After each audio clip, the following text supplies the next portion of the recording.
बच्चों, कल हमने विशेषण की परिभाषा देखी है। विशेषण के दो भेद भी देखे हैं। उसमें से पहला गुणवाचक विशेषण, उसकी परिभाषा और उदाहरण देखे हैं। उसके बाद दूसरा भेद संख्यावाचक विशेषण, उसके भी उदाहरण देखे हैं। तो आज हम संख्यावाचक विशेषण के भी दो भेद होते हैं। पहला है निश्चित संख्यावाचक विशेषण और दूसरा अनिश्चित संख्यावाचक विशेषण। तो ये आज संख्यावाचक विशेषण के ये दो भेद आज हम देखने वाले हैं। तो उसमें से पहला देखते हैं निश्चित संख्यावाचक विशेषण। इसकी परिभाषा देखते हैं। जो शब्द संज्ञा या सर्वनाम की निश्चित संख्या का बोध कराते हैं उन्हें निश्चित संख्यावाचक विशेषण कहते हैं। उसका पहला उदाहरण है, मेरे पास 100 रुपये है। दूसरा है, उसने 4 किताबें खरीदी। तो बच्चों, पहला उदाहरण हम देखते हैं।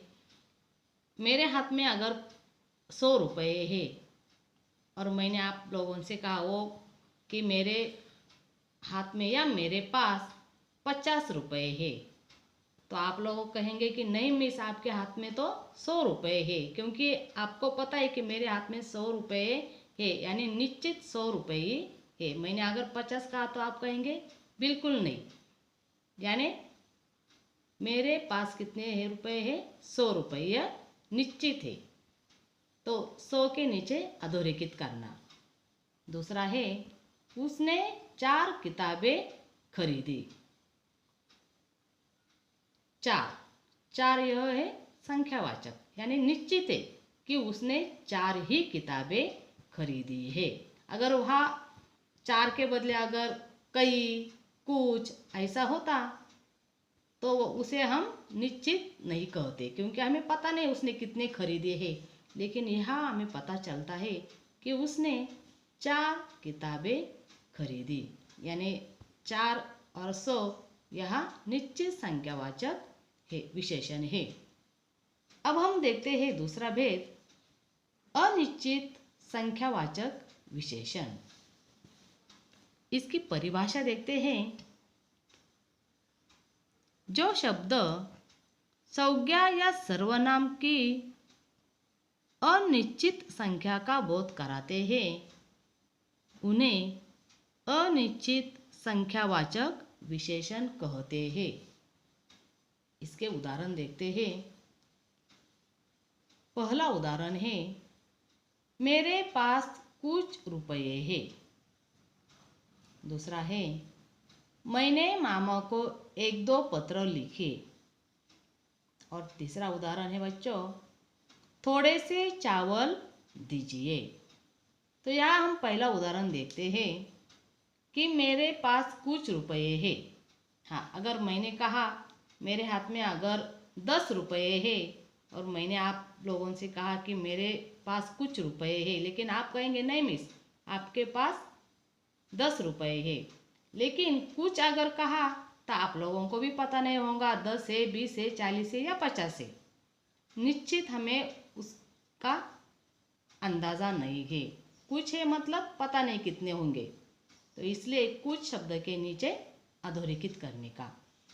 वैसे दूसरा उदाहरण, मैंने मामा को 1-2 पत्र लिखे। मामा को पत्र लिखे हैं, लेकिन पता नहीं 1 लिखे हैं या 2 लिखे हैं, यानी अनिश्चित है। हम 1 भी नहीं कह सकते और 2 भी नहीं कह सकते, यानी अनिश्चित है, 1 लिखे या 2 लिखे, तो उसके नीचे भी अधोरेखित करने का। और तीसरा उदाहरण है बच्चों, थोड़े से चावल दीजिए।